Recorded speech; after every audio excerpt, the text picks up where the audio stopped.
Hello, everybody, and welcome to my YouTube channel. My name is Gabe Menchaka, and last month I got to sit down with Todd Smith, my friend here in San Angelo, Texas. Todd is currently running for County Commissioner Precinct 2 for Tom Green County.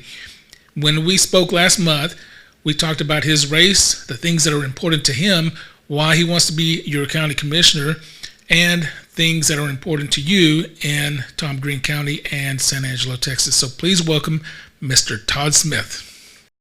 Well, Gabe, thanks for inviting me here. Yeah.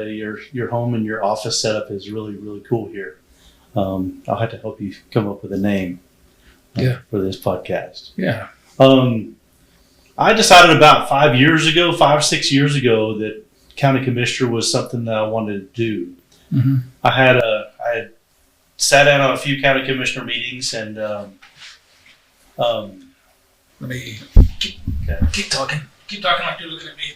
I sat in on a few county commissioner meetings, and I decided that I was going to ask Sammy Farmer, who was the current commissioner, what his plans were, if he was going to plan on running again when his term was up, or if it's something that he's going to retire. And so we met for lunch one day and kind of candidly talked about what he does and see how, if it's something I would be interested in doing. And after visiting with him a little bit, I just asked him flat out, "Hey, what's your plans? Are you going to run again, or what's your thoughts?" So what is this? What is the term for a county commissioner? Is it a couple of years? It's 4 years. 4 years. Yes, Okay. sir. Okay. So this was about 5 years ago that he had just got reelected. He had ran unopposed the last time. Is the county commissioner a political party? Is it Republican, Democrat? You have to take a stance there. Yeah, it's definitely Republican, Democrat, and of course I've been a part of the San Angelo Pachyderm Club for many years, and I am a conservative Republican. Okay. So you mentioned in your introduction what the role of a county commissioner is. Can you elaborate on what the day-to-day might be? So day to day, we receive phone calls from constituents about potholes on the roads. We may receive some phone calls about whether they can burn trash or burn piles, and that all depends on whether the burn ban is in effect. Okay. But that's pretty much day to day. There are some builders out there that are looking for some plat readjustments. They've come in and talk to us about what that looks like, and of course they have to take that to commissioner's court in order to get approved. Is it in any way a law enforcement type of role? Do you have any authority in that regard? If maybe somebody's burning and they shouldn't be, can you come out there and do anything about that? No, I really can't. I would have to get the sheriff's department involved in order to do that. But yeah, there's nothing that I can do to stop that burn from happening. Okay. Other than just stern talking to. Well, it sounds like you got a good backing, Todd. I know you recently announced, maybe a couple of months ago, a month ago. Yeah, it was in November when I announced. You've had a couple of maybe town hall meetings, meetups at local restaurants to let people get to know who you are. Mm-hmm. One, right? I think most people already know who you are, but you're putting yourself out there and kind of explaining why you want to be in the role, much like you're doing now. So this election is when? When is the voting? Early voting starts on February the 17th. February 17th, and you're running for Precinct 2. Precinct 2, which covers what covers, area of San Angelo? It covers a large area. Goodfellow Air Force Base.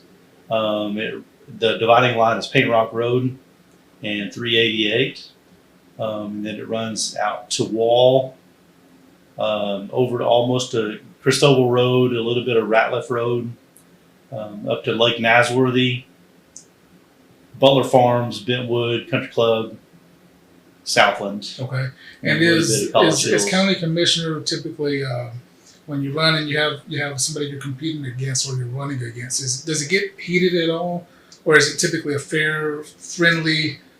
If you win, you win. If the other person wins, they win. What does that look like? So typically, with the Pachyderm Club, we've had forums in the past with other county commissioners that were running, and there was some heated exchanges between some of them. With this one, I believe that Chad and I are really cordial. We, if this wasn't going on, I think we could be friends. I don't know why we haven't known each other. Why you haven't become friends? Yeah, why we haven't known each other before this, but Okay. we kind of run in the same circles. Okay, and Chad, what does he do? Chad, he's a home builder. Okay. He's built custom homes pretty much as long as I've known him. Okay, and he lives He lives out past Wall. out past Wall. Okay. Funny story is when I was in the security system world, he was a home builder, and I had wired a few of his houses for him way back in the day. Back when security systems were wired, not wireless. Okay. We used to do a custom wiring job for him. So you guys knew each other then, or you just happened to cross paths? Well, we knew each other, but not really know each other. Okay. We just knew. Well, you know what's an interesting story about you and me? I think we crossed paths several years ago without really realizing who each other were. You worked for All About Signs, I believe it was. Mm-hmm. I came to you looking to make a sign for the literacy, adult literacy here in San Angelo. Mm-hmm. I think I might have even applied for a job, and you interviewed me for a web designer. I think turns out you didn't hire me for the role, but I think things worked out the way they needed to work out anyways in the end. But you did end up making a sign for the Adult Literacy Council.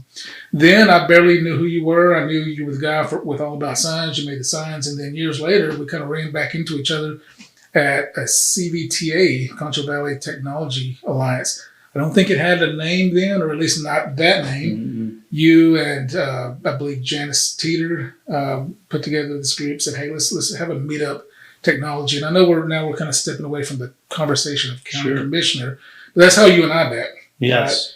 And then again, we met at this Concho Valley Technology Alliance meetup and get to know you. And then later it dawned on me, I'm like, hey, I ran into Todd a long time ago. And I think I've heard other stories, just like you mentioned with Chad Decker, your and my interaction.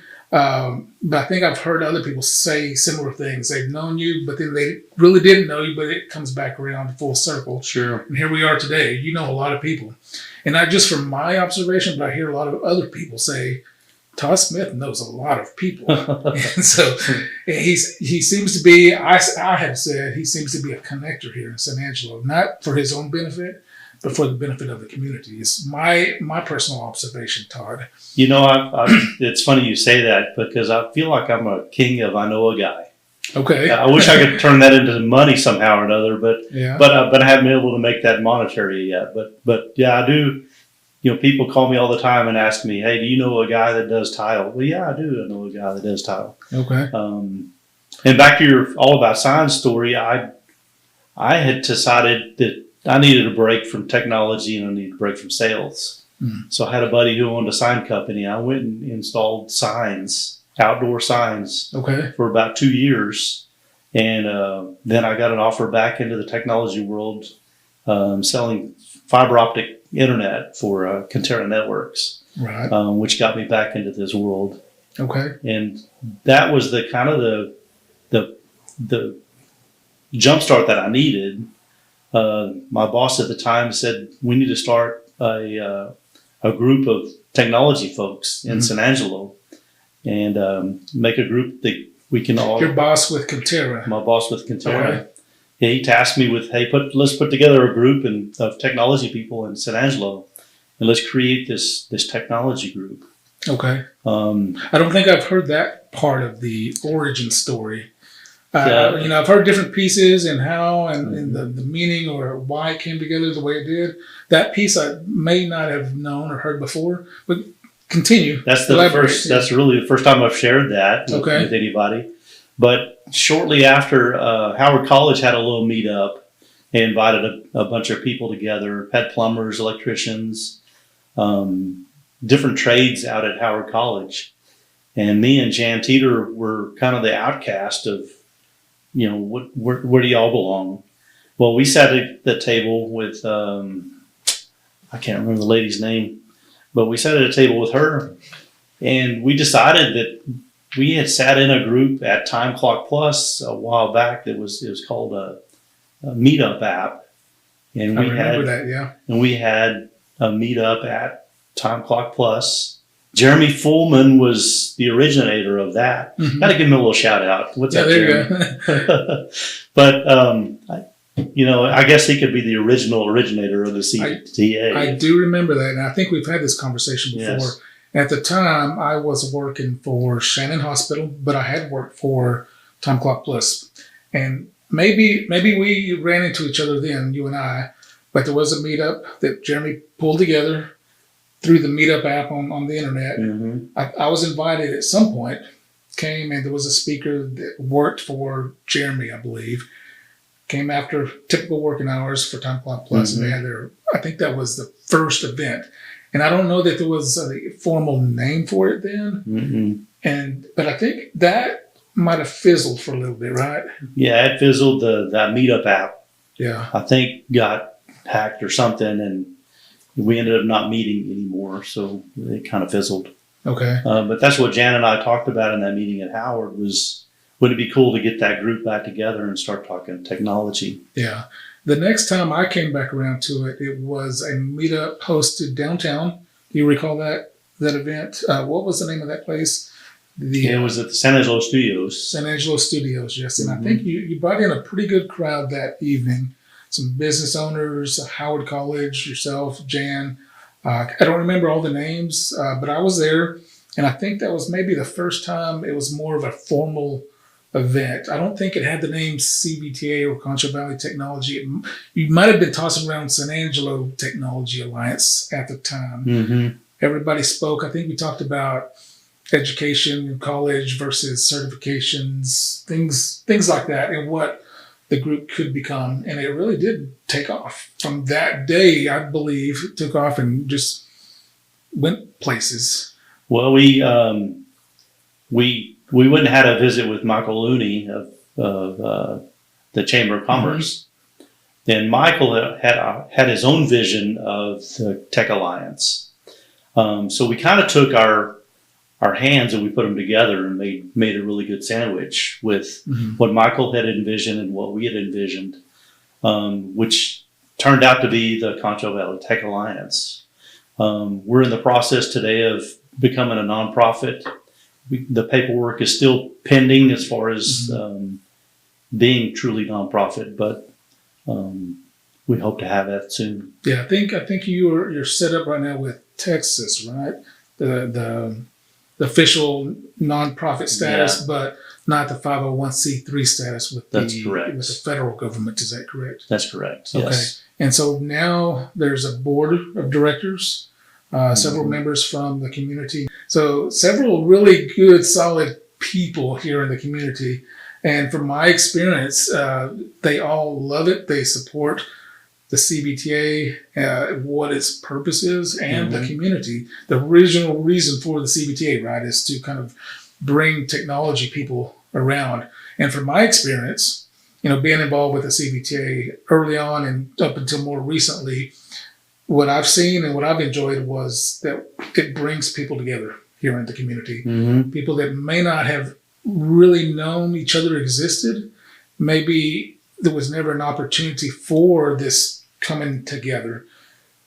Maybe somebody worked in this kind of role here as an analyst, somebody worked in this role as IT or systems or network or engineering, but there was never a place to come together, right? Unless they found each other by accident on the internet or through other types of social groups, church or sporting events, things of that nature. But nothing that really focused on commonality, common ground, right? Yeah. So tell me some about some of the events that has happened so far. Well, originally we thought it would be cool to, since IT is so broad. Mm-hmm. You think about an IT guy at a small bank. He's handling the desktop printers, but he's also handling the Microsoft Word. He's also handling the firewall that blocks all the bad guys from coming in. It's so broad. So our initial thought of the group is, let's offer a place for this guy to go in case he needs some support. And he can get some local support from that. So we have originally we started off. I think we had 2 or 3 speakers talking about cybersecurity and what we need to do with cybersecurity and how we go from a trust everything network to a zero trust network. And then I think I might have been one of those speakers. And I think, Gabe, you were one of those speakers. Yes. Yeah. And then we go into some AI, and we had some speakers come in and talk about AI. Right. But we learned about prompting and things like that. So there's been a lot of things in between that we've heard from different speakers as well.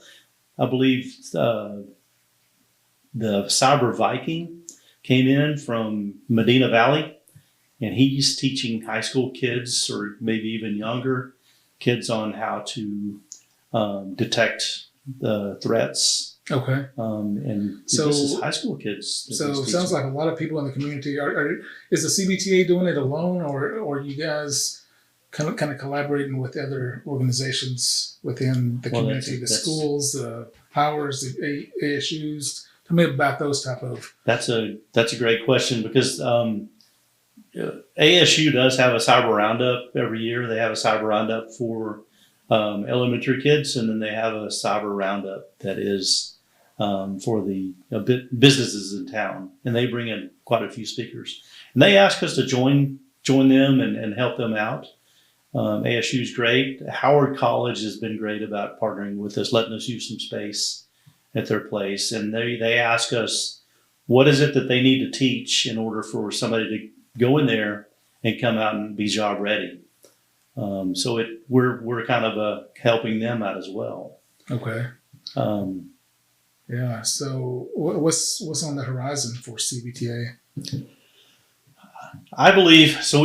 We've got some younger guys that are coming up and coming in the CBTA, and they have some big plans as far as how we can get more involved. I see some cyber robots, maybe some humanoid robots. Ooh, okay. Some cyber dogs, maybe some humanoids walking some cyber dogs. Humanoids walking human or cyber dogs. Yes. Okay. Okay. We see that. When you say you see that, what tell me, elaborate. There's a company in close by that has ordered some humanoid robots. Okay. And there's a I don't know how to say this without letting the cat out of the bag, but it's coming. There's a 12, 13-year-old kid that is a potential Elon Musk coming up that's programming these robots. Okay. And this is all here in West Texas, here in small San Angelo, Tom Green County. Yes. Right. To me, that's something. That's kind of an amazing kind of story, but kind of growth transition from your typical what anybody that lives here has grown up here as a native of San Angelo would think of San Angelo, of Tom Green County of West Texas, right? But I think for the CBTA to be able to find these groups, to bring them together, or for these groups of people or people to find the CBTA or each other. Each other is more important, right? And then to assist, to aid, to kind of build each other up, right? I mean, yes. I think that's the vision, right, of the CBTA. Yeah. You know, the hardest part about this is IT guys are pretty. They hold on to their data because there's job security, right? Yeah. But once you get in and learn what we're about, we're not trying to steal your data. We're only trying to enhance you on making you better. Well, see, Todd, I think you know of me, my background. I came up in the IT world. I was a network admin, systems admin, network engineer for almost 20 years. And what you just described is everything I've seen over those 20 years. A lot of IT folks, and I don't mean to offend anybody, but this was me as well, is we come up and we gain all this knowledge and we hold the keys to the kingdom, if you will. So that's the term I've always heard in the IT space. Yes. But when you get to that point and you've worked for 5, 10, 15, closing in on 20 years, it's hard to let go of those keys. It's hard to let go of that knowledge and to share it and to pass it on down, right? Mm-hmm. I was that way. I really was. Yes. When I saw junior people coming up and asking me, how do I do this? How do I do that? I'm like, go away. Yes. Right? Like, Yeah. this is me. I got here. I Yes. earned all of this. But then over time, I started to realize, well, now I'm getting a bit older. And there's nothing wrong with sharing information, bringing the next person up because somebody brought me up. Somebody put me in a role and trusted Exactly. me when I only had an interest, didn't have the skills. And so now I get people, young and even my age, I'm coming in on 50, who maybe are trying to transition from an unrelated career, nothing to do with technology, but they're interested in cybersecurity. They're interested in engineering or maybe just a help desk, right? Yes. But if you shut that door, if you tell them no, and if you gatekeep because your ego is too big, then there's an opportunity that's gone. Either Right. they're going to leave or they're going to go somewhere else. They're going to go to another community or just find somebody else that is willing to convey that knowledge and share it. Right. Right. So what about you? Have you ever felt that way or been that way yourself? You know, I guess I'm a bit of an anomaly. I've always been just forthcoming with all my knowledge of Okay. what I know. And it's probably a fault of mine and may have held me back a little bit because I give away too much information. Mm. But I'm a true believer that knowledge is everything. Yeah. And I got to love like there's no tomorrow, man. Just let's just give it away. And hopefully I'm helping somebody else flourish. Yeah. For learning purposes. Learning and building people up. Yes. Because we live in a technology world. I mean, a very rapidly evolving and changing technology world, right? Yeah. Now let's talk about, you mentioned AI earlier. Mm-hmm. That is overtaking the world right now.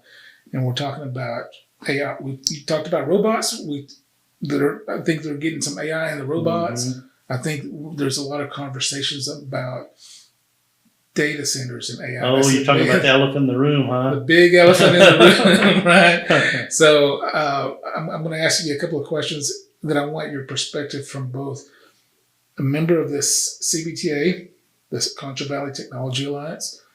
I want your perspective as a citizen of the world, right? Mm-hmm. At our age, we're probably close in age to each other. We're not the young bucks that we used to be. Right. I want that perspective, but then also I want the perspective, and maybe not an official stance or opinion, but from the role of what would be the county commissioner. Okay. So take any position.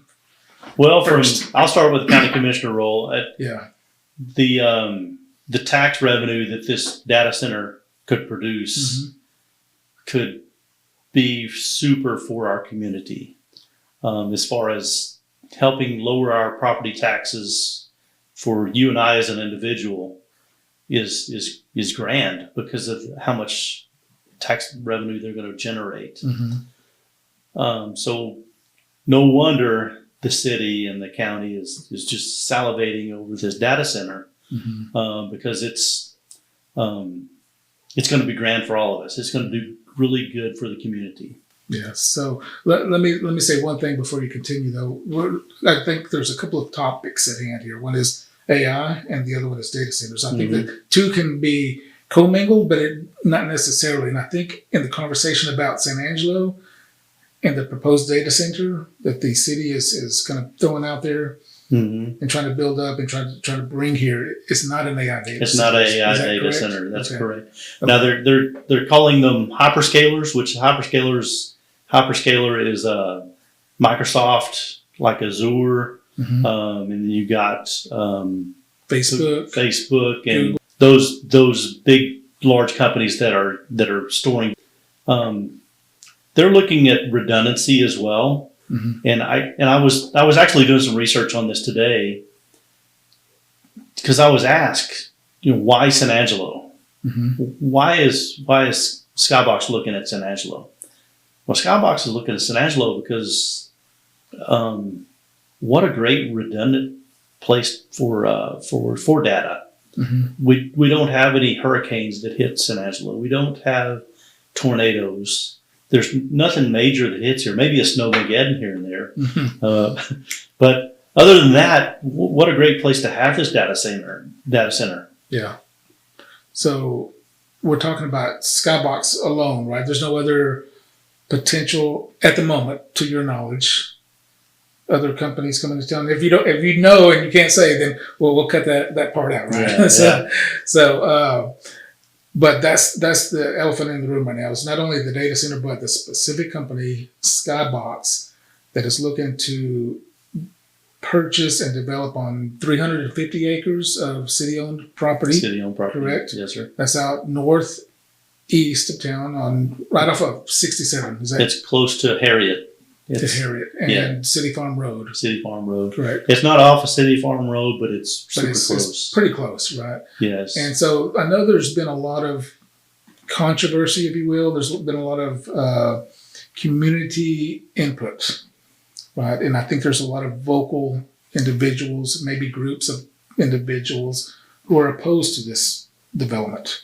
Can you give me some thoughts on why, or not necessarily why they're arguing against it, but what are their concerns? Because everybody's concerns are valid, right? Yes. And we need to address those type of things. Yeah, so, everybody's for, helping with our taxes. Everybody's for that. Heck yeah. Yeah. Let's cut our taxes down. But everybody's concerned about our water. Yeah, I mean, we're not necessarily in a drought, but our water supply is not the greatest. I think I saw Daniel of Venezuela speak last week about our water supply, and they're looking to do this new plan with running water down the Concho River, reclaim it, come back and filter it again. And if they do this, it gives us a 50-year plan for our water, which is really good. So water is a big concern for this data center. Electricity is another concern for a data center, because we remember Snowmageddon way back when we had to start cycling everybody's power, and we don't want the data center to take up that power and lose that. And then of course there's environmental concerns. We have farmers and ranchers that are out in that area, so we don't want any contaminated groundwater. We don't want the three-eyed fish swimming in the Concho River. So all those are genuine concerns. Yeah. But doing some research on Skybox, they want to be carbon neutral by 2040. If they're going to be carbon neutral by 2040, we're not even going to know they're there. Now, 2040 is a long time away. Really, what is it? 14 years? Is my math right? Yeah. 14 years. 14 years is really not that far off. No, I think that'll come about fairly quick. We could blink an eye and all of a sudden it's going to be 14 years later. We've got a data center quietly humming 5 miles out of town, outside of the city limits, right? Yeah. So I hear and I understand the concerns of those who are voicing their concerns. You mentioned farmland, potential for contamination, like electricity shortages. Where does the water come from? Is it going to use all of our water? But I've also heard sound pollution, maybe light pollution. I don't know if light pollution is really an issue. I can't imagine a whole lot of light. Being where they're going to be, I don't think they need a lot of light externally from the buildings. Just for security purposes. Just security, street lights, things of that nature. So that may be a moot point. I don't know. I'd have to do some more research on that. But the land that's being considered, that's city land currently, right? So nobody's losing out on their land. Right. Is that correct? That's correct. Okay. Well, I can touch back on the electrical as well, the electricity. This substation is like one of 8 in the nation that there's actually a surplus of power at this substation. Okay. And so it's like a river that's running through here with electricity. There's these lines that go through, and it's like a river. And so they're tapping into that which doesn't touch our San Angelo's or Tom Green County's grid. Okay. They have a tap off of their own tap of the river in there. So it's kind of a cool situation, which is another reason why Scoutbox is looking at us, is because of that power. Okay. But looking at their website, they really want to go carbon neutral, which means that they want to start supplying their own power, whether it be with wind farm or with solar, or dare we jump into the next subject of where we visited last year in Abilene, This is the molten salt reactor. Yeah. That they're doing some tests with. They're not going to be using it for power. They're just going to let the power run off. Okay. But Could that power be reclaimed by some other group, some other entity, like a data center? I know, and I don't know if we kind of get off the topic of data centers, but as you mentioned, Abilene is currently under huge development, and a lot of it already up and running of a data center, right? Oracle data center, and Open AI. And from my research, there was a lot of the same concerns in the community, and maybe still some of those concerns. One thing that we hadn't touched on was the housing market and the availability of homes and temporary housing for all of the influx of workers, not for operating the facilities, but for building it out. All your engineers or electrical engineers, your building engineers, the water, the plumbing, the electrical, all of these people coming in, all of a sudden a huge influx to a community, taking up all the rental space, right? So there's another part of it too that I've heard rumors. I don't know that it's true or not, but I've heard rumors that this company has already rented out 3 hotels for the whole here in San Angelo. Here in San Angelo. Okay. So they've already rented out the whole hotel times 3 for this building of this. Okay. Well, the concern is what happens rodeo time when we need these rooms. And my thought is let's go to the builders of this data center and say, hey guys, y'all need a month off. Okay. Y'all, whenever rodeo happens, y'all need to be off. Go visit your family, do what you need to do. Yeah. Let us have our hotel rooms back Okay. because we need them. We have a potential interstate that's going to be built, or a couple of interstates going to be built through here. I don't know that, Gabe, we're going to be able to see this interstate ever come to fruition. But Yeah. I don't know. I think there's a lot of dreams, right? There's a Yeah. lot of people who want it to come. Yeah. And there's a lot of backing, and not just in the community, but maybe the state Yeah. of Texas that is pushing for it to kind of flow through San Angelo as opposed to kind of going around San Angelo. Right. But I know there's also conversations about port to plains, so highways, rail. What else is there that I'm missing? Airport. Airport. Yeah. Yeah. They just completed the sewer line under the Lake Nasworthy, Okay. which is kind of why they couldn't develop a whole lot in that area. But the airport's getting a little expansion. I'm not sure about if we have any new planes coming in or if we're going to be flying anywhere other than Dallas. But that's a great question. We could probably ask Mr. Looney if There's planners, whether it's city planners, economic people like Michael Looney, city managers, the mayor. I think they're looking out for the community's long-term strategy, the growth. When we talk about data centers, we talk about not being left behind. I think I've heard that phrase being tossed out in some of these conversations and presentation. If they don't come, we're going to be left behind. If this doesn't happen, San Angelo is going to be left in the dust. I hear things like that, but I also hear the other side, the opposition that says, we like our community the way it is. The size of our community is good. I think we're right at 100,000 population right now with the base community, with the students that come in, and with good fellow Air Force Base. It might fluctuate, give or take, in that range. Am I right about accurate? Is that? Yeah, I think we're right around that $100,000 or 100,000 population. Yeah, but I don't know if a lot of people want to see San Angelo boom and expand like a major metropolitan area like Dallas or San Antonio or Austin, but I don't think that's what's those who are planning the economic future of San Angelo. I don't think that's what their goal is. I think they're looking out for the prosperity of the community to help develop, the ideas and the visions and the technology, the opportunities for people like you and me, and for the younger people that are coming up, so that maybe they don't have to leave